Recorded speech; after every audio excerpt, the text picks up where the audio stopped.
రీసెంట్గా ఇన్స్టాగ్రామ్ రీల్స్లలో చూసిన సర్పంచ్ ఎలక్షన్ కోసం ఎంతమంది రెడీ అయ్యి ఎంతమంది నామినేషన్ వేసిరంటే, బట్ రియాలిటీగా చూసుకుంటే సర్పంచ్ రియల్గా మీరు సర్పంచ్ అయితే గవర్నమెంట్ నుంచి వచ్చే పే ఎంత అంటే 6,500, మళ్ళీ వార్డ్ మెంబర్ కూడా అరౌండ్ 5,000 అంతుంది.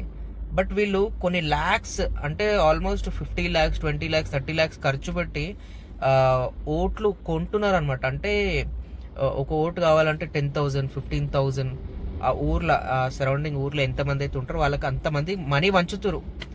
అంటే వీళ్ళకి ఏ రేంజ్లో ఇన్కమ్ ఎక్స్పెక్ట్ చేస్తారు అంటే 6,500 5 yearsకి 60 monthsకి ఎంత సంపాదించవచ్చు అని చెప్పేసి వీళ్ళు ఇంతగానం అసలు సోర్స్ ఆఫ్ ఇన్కమ్ ఏముంటుందొచ్చు అంటే ఆ ఊర్లో వెంచర్స్ వేస్తే లేకపోతే ఏదైనా ప్రాజెక్ట్ చేస్తే వీళ్ళకి పెద్ద చేయి ఉంటుందనే కదా. ఒకసారి ఆలోచించండి. ప్రతి ఒక్కరు సర్పంచ్ ఎలక్షన్స్కి నిలబడుతారు ఇవాళ డేట్లా.